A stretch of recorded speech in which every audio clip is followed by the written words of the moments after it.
El próximo viernes 8 de marzo se conmemora el Día Internacional de la Mujer en el mundo y como parte de esa deuda que tenía en Perú para la fundadora de lo que fue el feminismo, Flora Tristán, se está por estrenar La herencia de Flora, una película que se ha hecho a trancas y barrancas por Augusto Tamayo y estamos con la actriz, la protagonista, Paloma Yerovi, para que nos cuente cómo ha sido llevar adelante una historia tan buena, una historia tan necesaria de una persona que necesitaba hacer una película en Perú.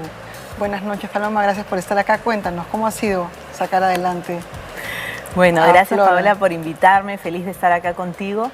Bueno, ha sido un trabajo arduo, claro, de parte del director, de la producción, ¿no? Creo que es una película muy compleja porque es de época, ¿no? Y para mí como actriz también ha sido un trabajo, un reto, porque había que crear, digamos, la vida de esta mujer e ir más allá de la figurita de, no quiero decir marcas, pero de la figurita escolar, ¿no? Del personaje anquilosado, perfecto, sino hacer una Flora más humana, ¿no? Más real, lo más real posible.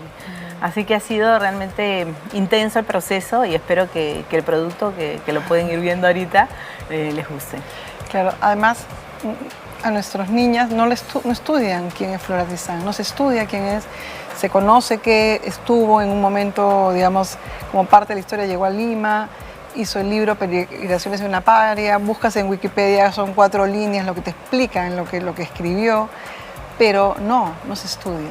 ¿Cómo va a ayudar esta película? ¿Qué quieres que se conozca de Flora Tristán y no se conocía hasta Justamente ahora? eso es lo que yo quisiera y creo que se va a lograr gran parte de eso con la película, ¿no? Conocer a Flora, valorarla y las niñas, ¿no? Las mujeres que tengamos también estas heroínas, digamos, mujeres, ¿no? O sea, Flora existió, ella amaba el Perú, se sentía peruana, ¿no? Entonces, a través de Flora podemos conocer no solo el contexto histórico, porque ella también era una especie de reportera, cronista de viaje, sino también la historia de la emancipación de la mujer de alguna manera, ¿no? Ella crea los derechos de la mujer, es una de las creadoras, de las pioneras, ¿no? Y es peruana también, ¿no? Franco-peruana.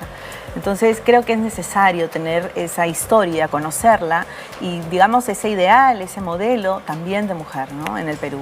Una de las cosas que también te muestra es que muchas cosas que vivimos ahora en la época eran parte, estamos hablando del machismo, muchas cosas que se le decían que la mujer no podía pensar, la mujer no podía dar ideas fuertes, y como que hay un paralelo con lo que vivimos actualmente. Exacto. ¿Qué paralelo sacó Paloma de este personaje? Bueno, sí, la contemporaneidad de Flora es tremenda, ¿no? Entonces, por ejemplo, Flora es víctima de feminicidio, ¿no? Su marido intenta asesinarla, y eso se ve también en la película. Es víctima del maltrato físico, psicológico de su esposo, ¿no? De la discriminación. Fíjate que todo eso hasta ahora lo vivimos día a día, ¿no? Y sobre todo en países como el Perú, ¿no? Es víctima también en el caso de la educación, ¿no? Ella recibe una educación distinta a la de los hombres, como sucede hasta el día de hoy entre niños y niñas, ¿no? En algunas zonas de nuestro país. Entonces, Flora para mí es tan contemporánea, ¿no? Que en realidad creo que es necesario conocer un poco su historia para reconectar con lo que está pasando ahora, ¿no? Y Flora en ese entonces, cómo empieza a crear y a pedir justamente el derecho a esta libertad, ¿no? A la educación, libertad a elegir a quién amar, y eso trasciende las mujeres, ¿no? Creo que es una necesidad del ser humano de ser libre también, ¿no? Entonces la contemporaneidad de Flora que abre los caminos, yo creo que ella abre nuestro camino como mujeres, ¿no? Para las luchas que hasta ahora continúan. Ha sido también la película póstuma de Diego Berti. Cuéntanos un poco también de eso, una cosa increíble que Diego haya podido estar en esta película también, ¿no? Sí, para mí fue un regalo trabajar con Diego. Yo ya lo conocía de antes, habíamos trabajado juntos, pero creo que en el caso de esta película, él amaba tanto la historia, el personaje, el vínculo entre el capitán Chabrier, que es su personaje, un marinero melancólico, enamorado, ¿no? De Flora, y esta mujer, ¿no? Digamos, él ayuda a Flora a emprender este viaje de alguna manera, ¿no? Entonces, Diego vivía con intensidad cada día de la grabación, ¿no? Cantaba. Realmente va a ser muy emotivo este estreno. Otra de las cosas también, bueno, estás con Milena Alba, Mónica Sánchez, Eso también es increíble porque son mujeres fuertes que te acompañan y que sienten un poco la importancia de llevar adelante una tarea tan ardua que es esta película, ¿no es cierto? Sí, me sentí muy privilegiada de trabajar con ellas, el casting, efectivamente como tú dices, ¿no? De actrices que también son mujeres fuertes, ¿no? Y creo que en todas también Flora estaba Flora en ellas. Y eso creo que es importante, porque un proyecto así no se saca solo adelante pensando, digamos, en cifras, sino también en el alma, ¿no? Creo que el alma de la película es Flora, ¿no? Y es esta pasión que sentimos por ella. Cuéntanos también un poquito de lo que ha sido los 7 años más o menos que ha tardado en hacerla. Sí, que bueno. yo creo que también, y por qué es necesario que el Estado apoye el cine peruano, porque parte de la discusión a comienzos de año era no hay que apoyar el cine peruano, que todo se regula solo. ¿Por qué es importante darle voz y que haya cine peruano?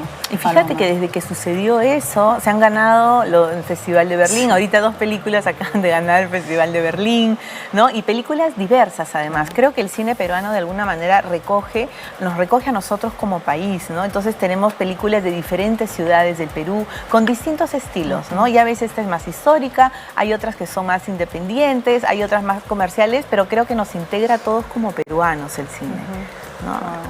Claro, y además es necesario que hayan apoyos de DAFO, apoyos de todos lados, porque si no, no sale adelante la película. Es que si no es imposible. O sea, una película sin apoyo del Estado es muy complicada de hacer. O sea, aún con el apoyo, ¿no? Con los concursos que hay, siempre no es suficiente. Entonces siempre hay que buscar también apoyo de otros, ¿no? De otros medios. Pero creo que el Estado, digamos, tiene al cine no solo como medio de identificación de la población, de educación, de integración, sino como una fuente de conocimiento y de testimonio de lo que está sucediendo también en diferentes épocas de nuestro país. Acompáñanos, por favor, a ver veamos el tráiler de la película y luego continuamos con Paloma Yorobi.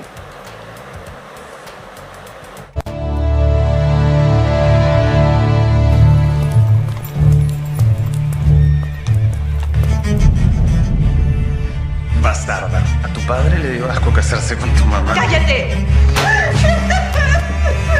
Muerta de hambre.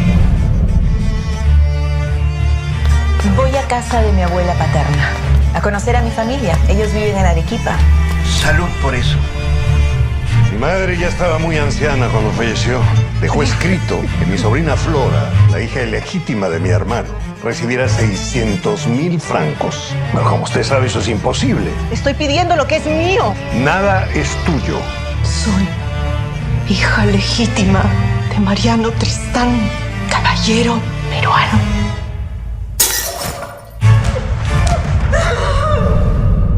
Si las mujeres somos las víctimas de la sociedad y vamos a crear una fuerza tan irresistible que va a transformar profundamente la legislación. ¿Ve usted ese mar de libros, Madame Sand? Lo suyo es una gota. Yo voy a transformar el mundo. Toda Francia habla de ella. La escritora romántica, combativa, socialista. ¡Quédese quieto, carajo! ¡No me toque! Es usted incansable, Flora. Bajo esa apariencia dura y combativa, yo lo que veo es una flor delicada. Te pides mi honor a cambio de estar contigo. Yo lucho por la igualdad de derechos entre el hombre y la mujer. Usted se cree mejor que yo. Insensata. ¿Cuánto ignora?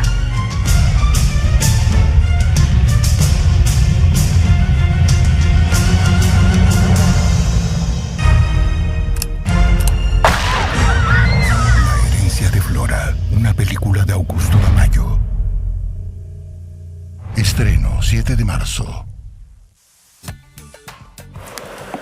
Otra de las cosas que quería preguntarte a propósito de la película es cómo van a poder tener algunos programas especiales con niñas peruanas para contar un poquito cómo fue la vida, cómo se reconstruyó, cómo fue el trabajo con Augusto Tamayo para llegar a llevar adelante a Flora. Bueno, Augusto estuvo investigando muchísimo toda la literatura y yo desde mi lugar como actriz también. Literatura, digamos, que hablaba sobre Flora. En mi caso leí muchos textos que ella misma había escrito, o sea, que digamos de primera mano sobre el personaje, y para la recreación histórica Augusto estuvo investigando muchísimo, ¿no? Entonces sí, nos encantaría. Pero, por ejemplo, ¿qué cosas, qué temas, qué teníamos que tener, qué tenías que tener de ella ahí? Por ejemplo, bueno, Augusto, sobre todo el contexto histórico, Claro. ¿no? Que digamos que fue en un momento además particular que estaba sucediendo en el Perú. Y sobre Flora, por ejemplo, aspectos como su interés en la política, por ejemplo, ¿no? O sea, Flora, digamos, tenía el ideal de la igualdad entre los hombres y las mujeres, de la igualdad como seres humanos, y un medio para llegar a eso era tener el poder, ¿no? Entonces, ella conoce en el Perú a mucha gente, ¿no? Por ejemplo, a la Mariscala, Claro. ¿no? A Escudero, al coronel Escudero, y a través de él ella empieza a crear un poco un pensamiento más político y a ver la posibilidad de tener un cargo, ¿no? En la política de nuestro país, ¿no? Lo que pasa es que ella se regresa antes, pero empezó a proyectarse también por ahí, ¿no? Entonces, y ahí empieza a elaborar también su discurso político, Claro. ¿no? Ese es un aspecto de Flora que de repente no conocíamos tanto, pero que nos pareció muy interesante. Hay como diversas floras, ¿no? Todo el tiempo se reinventa, ¿sabes? Hay una Flora que es la de Francia, ¿no? O sea, maltratada por el marido, que se separa. Hay otra que decide emprender ese viaje. En el mismo viaje es otra Flora que se hace pasar por una mujer viuda, ¿no? En algunos lados dice que viuda, en otros soltera, para poder viajar. Imagínate en un barco 2 meses con 20 hombres, ¿no? Siendo la única mujer. Y es otra la Flora que llega al Perú, ¿no? Y en que empieza a observar, a escribir, ¿no? A entender un poco la situación de la mujer en nuestro país, a ver la discriminación, la esclavitud, ¿no? Que eso ya no se veía tanto en Europa, ¿no? Y es otra la Flora que regresa a Europa ya como escritora, ya reconocida, ¿no? Que empieza a rodearse de los intelectuales de la época y que empieza ya a hacer, digamos, a escribir la Unión Obrera y a trabajar con las mujeres y los hombres de las fábricas. Y una de las cosas que también se trata como si fuera un dato más es que fue la abuela de Paul Gauguin, ¿no es cierto? Exacto. Y que en algún momento de la película hay un guiño sobre eso, porque mucha gente no sabe. Ah, ¿no? mira. Claro. Es que Flora trabajaba en un taller de coloristas, de un colorista, ¿no? Chazal era un colorista, él también pintaba, ¿no? Y luego viene toda la familia, ¿no? Ya. Sí, y Paul Gauguin se nutre, como hemos leído en algunos libros, ¿no? Sí, sí, sí. Se nutre también de su abuela para su pintura, ¿no? Entonces es una pasión que ambos tenían en relación al ser humano, a la vida vista desde diferentes lugares. Claro, ¿no? qué maravilla. Bueno, quisiera por favor que invites a todo el mundo a ver este 7 de marzo en Lima y en otras salas fuera de Lima, La herencia de Flora. Sí, quiero invitarlos a todos, bueno, a las mujeres sobre todo, que vayan este 7 de marzo a todas las salas de cine para ver La herencia de Flora, para conocerla más a Flora Tristán, una mujer necesaria para nosotras como peruanas, para nuestras niñas. Vamos a conocer a Flora y vamos también a pasarla bien, porque es una película que tiene acción, tiene hasta una pizca de comedia, así que la van a pasar muy bien. La herencia de Flora, este 7 de marzo en todas las salas de cine.